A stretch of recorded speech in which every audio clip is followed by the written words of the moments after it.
Hello दोस्तों। Welcome back to my YouTube channel जिसका नाम है टेक्नो फंडा मोमेंटम ट्रेडिंग। तो पहले तो आप लोगों का बहुत बहुत शुक्रिया, मेरी पहली वीडियो जो मैंने कल आप लोगों के साथ शेयर करी थी उसको इतना ढेर सारा प्यार देने के लिए और मेरे एफर्ट्स को अप्रिशिएट करने के लिए।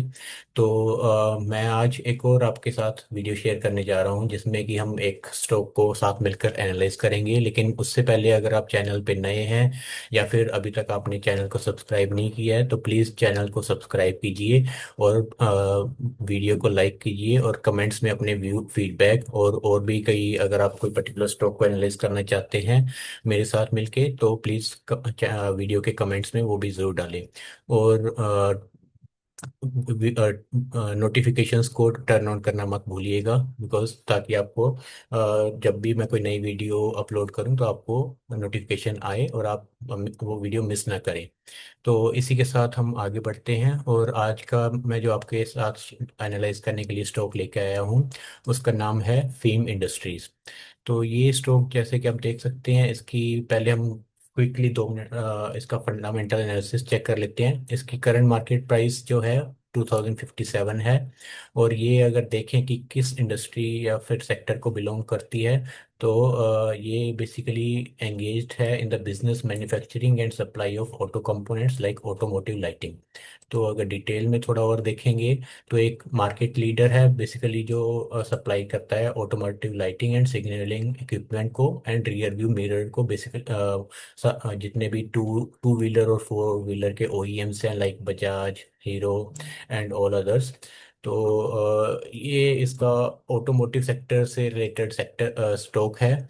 और इसके अगर की फंडामेंटल्स को अगर हम देखें तो इसका आरओसी जो है वो है 27.8, जो कि बहुत ही बढ़िया है। 15 जैसे कि मैंने पहले भी बताया है लास्ट वीडियो में, आरओसी अगर 15 से ज़्यादा है तो एक ये अच्छा कंसिडर किया जाता है। आरओई भी अगर 15 से ज़्यादा तो ये भी एक अच्छा पैरामीटर कंसिडर किया जाता है। इसका आप देखेंगे तो 21% है। उसके बाद जो अगला पैरामीटर हम चेक करते हैं फंडामेंटल्स में वो है पेट्रोस्की स्कोर। और इसका आप देखेंगे जैसे कि मैंने लास्ट वीडियो में बताया था, पेट्रोस्की स्कोर 9 मतलब ये 9 के 9 पैरामीटर्स जो कि इस पैरामीटर में चेक किए जाते हैं वो सारे के सारे पैरामीटर्स को ये फुलफिल करता है। तो मतलब ये बहुत ही अच्छा फंडामेंटली स्टॉक है। अगला अगर इसका फंडामेंटल पैरामीटर अगर हम देखें तो पैग रेशो, जैसे कि मैंने लास्ट वीडियो में भी बताया था, ये जितना जीरो के नज़दीक होगा उतना अच्छा है। 0 से 2 के बीच में आइडियली हम देखते हैं और जीरो के नज़दीक जितना होगा उतना अच्छा है। तो इसका 0.89 है। 1 से भी कम है तो ये बहुत अच्छा इसका फंडामेंटल पैरामीटर है। ये दिखाता है कि ये अच्छे रीजनेबल वैल्यूएशंस पे अवेलेबल है और इसमें फ्यूचर में ग्रोथ का पोटेंशियल्स भी अच्छा है। तो फिर इसका अगर वैल्यूएशन का एक और पैरामीटर देखें तो प्राइस टू बुक वैल्यू, जो कि मैं लास्ट वीडियो में बताना भूल गया था, ये भी मैं देखता हूँ यूजुअली जो इसकी वैल्यू मैं ऐसे स्टॉक्स पिक करता हूँ जिनकी प्राइस टू बुक वैल्यू 10 से कम हो। ठीक है, तो इसकी 5.21 है। इट मीन्स के वैल्यूएशन इसकी अच्छी हैं। और नेक्स्ट अगर देखा जाए तो इसकी क्विक रेशियो ये भी अराउंड 2 है, तो which is again a good signal. And free cash flow भी अच्छा है कंपनी के पास। प्रमोट एक छोटा सा नेगेटिव यहाँ दिख रहा है कि प्रमोटर होल्डिंग थोड़ी सी डिक्रीज हुई है लास्ट 3 इयर्स में, लेकिन वो हम आगे जाके देखते हैं कि वो कहाँ कैसे कम हुई है या फिर रिडिस्ट्रीब्यूट हुई है। तो यही आपको कंपनी के प्रोज एंड कॉन्स में दिखेगा। कंपनी का जो एक ही कौन अभी इसमें दिख रहा है वो है प्रमोटर होल्डिंग का कम होना।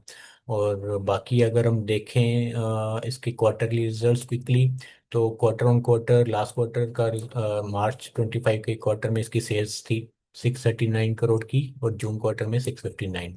ऑपरेटिंग प्रॉफिट 85 से बढ़कर 89 हुए, which is a good signal. और जो नेट प्रॉफिट है वो ऑलमोस्ट एट पार रहा। तो ईपीएस भी ऑलमोस्ट एट पार रही। बाकी अगर ईयर ऑन ईयर इसके फंडामेंटल्स को देखें तो इसकी जो सेल्स ग्रोथ है ईयर ऑन ईयर अच्छी सेल्स ग्रोथ देखने को मिल रही है। मार्च 22 में या फिर 21 में देखें 1200 की थी, फिर 1500 हुई, फिर 1800, देन 2000 और अभी मोस्ट रिसेंट जो लास्ट फाइनेंशियल ईयर का एंड हुआ उसमें 2423 की सेल्स ग्रोथ रही है, जो कि एक हमें पैटर्न शो कर रहा है कि इसमें सेल्स ग्रोथ अच्छी हो रही है year on year. Operating profit में भी अगर देखें तो ईयर ऑन ईयर अच्छी ग्रोथ हमें देखने को मिल रही है। नेट प्रॉफिट में भी अगर देखें तो इसमें भी अच्छी ग्रोथ हमें ईयर ऑन ईयर देखने को मिल रही है। तो ओवरऑल देखा जाए तो कंपनी के फाइनेंशियल्स में कंटिन्यूस इंप्रूवमेंट ही देखने को मिल रही है, और अच्छे वैल्यूएशंस के ऊपर ये स्टॉक अभी मिल रहा है। और जैसा कि आप यहाँ से भी देख सकते हो, कंपाउंडेड जो सेल्स ग्रोथ है इसकी 3 इयर्स की 16% है, 5 इयर्स की 12% है, और प्रॉफिट ग्रोथ भी अच्छी खासी है, और जो रिटर्न ऑन इक्विटी है वो भी एक अच्छी खासी इसमें हमें देखने को मिल रही है। बाकी अगर इसके इन्वेस्टर्स पे जाएं तो यहाँ आप देखेंगे कि मार्च 2024 के क्वार्टर में जो प्रमोटर का स्टेक था वो अराउंड 7% डिक्रीज हुआ था। तो वो अगर यहाँ से देखें तो वो उसका मेजोरिटी पोर्शन शिफ्ट हुआ था पब्लिक में। लेकिन उसके बाद वाले क्वार्टर्स में अगर देखें तो पब्लिक का स्टेक धीरे धीरे कम होता गया, और वो जो स्टेक का परसेंटेज था वो रीडिस्ट्रीब्यूट होता गया एफआईआईज में और डीआईआईज में। जैसे कि आप देख सकते हैं एफआईआईज का जो स्टेक है वो 1.99% से बढ़कर मोस्ट रीसेंट क्वार्टर में 4.68% हो गया है, और डीआईआईज का स्टेक 1.65 से बढ़कर 8.51% हो गया, which is a very good sign. मतलब एफआईआईज को जो कंपनी के फाइनेंशियल्स हैं और जो ओवरऑल ग्रोथ है उस पर कॉन्फिडेंस आ रहा है, और वो अपना स्टेक कंटिन्यूसली इंक्रीज कर रहे हैं। तो ये तो रहे इसके फंडामेंटल्स। फिर अगर हम इसके टेक्निकल एनालिसिस को देखें तो जैसे कि मैंने बताया ये ऑटो सेक्टर को बिलोंग करती कंपनी है, और ऑटो सेक्टर का ही अगर हम पहले एनालिसिस करें, क्योंकि किसी भी स्टॉक का एनालिसिस करने से पहले अगर हम उसके सेक्टर का एनालिसिस करें तो वो ज़्यादा बेटर रहता है, ताकि हम कोई भी स्टॉक है वो अपने सेक्टर को ही फॉलो करता है।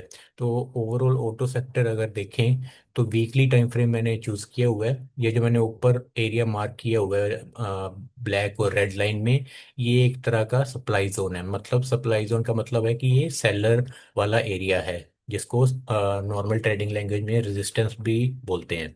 तो यहाँ अगर आप देखेंगे रिसेंट इसकी एक्टिविटी जो प्राइस एक्शन देखेंगे तो इसने एक अच्छा खासा यहाँ से ब्रेकआउट दिया है। लास्ट एक दो वीक से इसने अच्छा खासा ब्रेकआउट दिया, लेकिन ऊपर अगर आप देखेंगे लास्ट वीक के एंड में ये सप्लाई जोन में जाके एंटर टच किया सप्लाई जोन को, और वहां से थोड़ा सा हल्का सा रिएक्शन नीचे को आना शुरू हुआ है। तो जब भी ऐसा होता है वीकली सप्लाई जोन मतलब एक स्ट्रॉन्ग सप्लाई जोन है, यहाँ सेलर्स के काफी ऑर्डर्स बचे हुए पड़े हैं, तो ये स्टॉक इस सेक्टर को हो सकता है थोड़ा सा नीचे पुश डाउन करे। तो ये एक तरीके का प्राइस एक्शन के अकॉर्डिंग भी ब्रेकआउट का रीटेस्ट भी हो जाएगा अगर ये वापस रीटेस्ट करने आता है, जो कि चांसेस लग रहे हैं।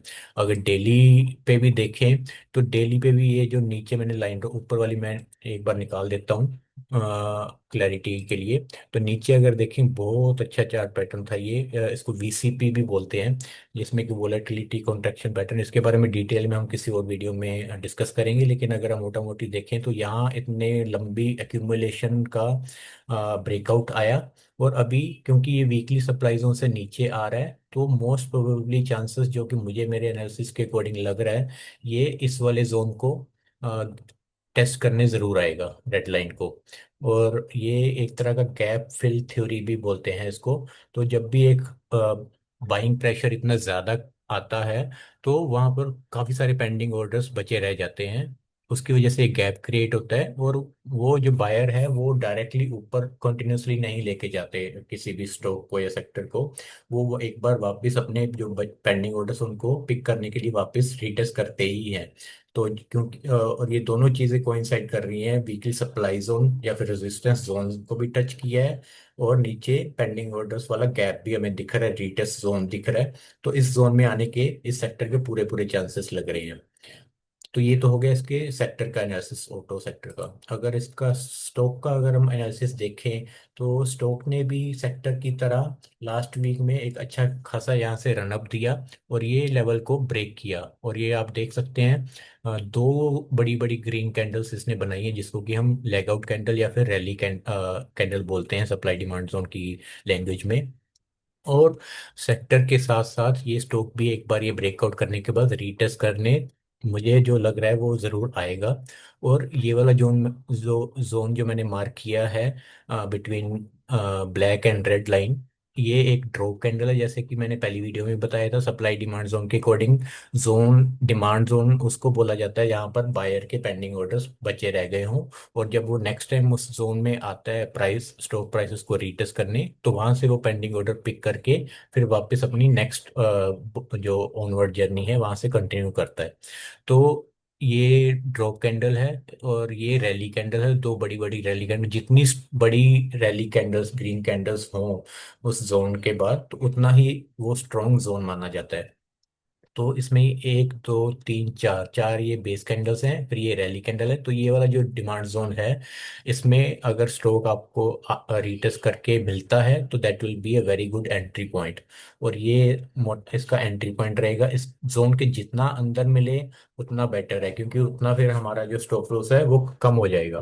तो आप इसको वॉच करें, डायरेक्टली जंप करके लेने की कोई ज़रूरत नहीं है। एक बार आपको जब कंफर्मेशन मिले कि हाँ ये यहाँ से रिटेस्ट करके रिवर्स करना चालू हुआ है, वो आप लोअर टाइम फ्रेम पे देख सकते हैं। वो मैं किसी और वीडियो में डिटेल में समझाऊंगा कि कैसे कंफर्मेशन के साथ हमें चेक करना है।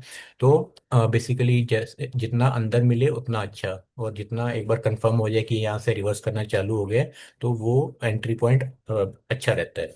तो स्टॉप लॉस क्या लगाना है, ये वाला जो मैंने रेड लाइन के ऊपर मार्क किया 1796 का है, तो आप बफर बफर के साथ थोड़ा सा 1795 या फिर 1790 का स्टॉप लॉस लगा के इस जोन में अगर स्टॉक आपको मिलता है तो एंटर कर सकते हैं। तो फंडामेंट ऑल दो आप देखेंगे कि ये जो स्टॉक है ये ऑल टाइम हाई पे चल रहा है इस टाइम। 3 मंथ्स का चार्ट अगर मैं दिखाऊँ, ये ऑल टाइम हाई के ऊपर चल रहा है। मंथली के ऊपर भी ऑल टाइम हाई के ऊपर चल रहा है, वीकली के ऊपर भी आप देखेंगे तो ये अपने ऑल टाइम हाई प्राइस के ऊपर चल रहा है। अभी आप देखो कि ये स्टॉक ऐसा है कि अपने ऑल टाइम हाई प्राइस के ऊपर चल रहा है, लेकिन फिर भी जैसा कि मैंने फंडामेंटल एनालिसिस में आपको दिखाया, ये बहुत अच्छे वैल्यूएशंस के ऊपर मिल रहा है। और ऐसे स्टॉक्स में एंटर करना जो कि अच्छी वैल्यूएशंस पे भी हों और ऑल टाइम हाई पे भी हों। ऑल टाइम हाई पे स्टॉक मिलने का एडवांटेज ये रहता है कि इसके ऊपर कोई इसको रेजिस्टेंस या फिर कोई हर्डल्स नहीं बचे हैं। एक बार यहाँ से रीटेस्ट करके अगर ये निकला, तो इसके पास कितना भी ऊपर जाने का पोटेंशियल रहता है। ठीक है। तो इसीलिए नीचे कोई अगर स्टॉक मिलता है तो उसको ऊपर जाने के लिए बहुत मेहनत करनी पड़ती है, उसको बहुत सारे हर्डल्स को क्रॉस करना पड़ता है। लेकिन जो स्टॉक ऑल टाइम हाई के पास मिलता है, उसको उतना स्ट्रगल नहीं करना पड़ता, और वो इजीली मोमेंटम गेन कर लेता है। और हमारा जो TFMT चैनल का बेसिक की कॉन्सेप्ट वो यही है, हम ऐसे स्टॉक्स को प्रेफर करते हैं जो ऑल टाइम हाई के पास हो, मतलब जिनमें जो ऊपर रेजिस्टेंस है या फिर हर्डल्स हैं वो मिनिमल हो, और वो मोमेंटम कैच करने वाले हों। तो यहाँ इस जोन में जब स्टॉक आएगा तो ये मोमेंटम को पकड़ेगा, रिवर्स करेगा, और ऊपर कोई सप्लाई जोन नहीं है, कोई रेजिस्टेंस नहीं है, तो इसमें अच्छा खासा हम मोमेंटम राइड कर सकते हैं। तो ये था मेरा आज का स्टॉक एनालिसिस जो मैं आप लोगों के साथ डिस्कस करना चाहता था। ऐसे ही और भी अगर आपके कोई स्टॉक्स हैं जो आप एनालाइज करना चाहते हो, वो आप कमेंट सेक्शन में बता सकते हो, हम डिस्कस कर सकते हैं नेक्स्ट वीडियो में।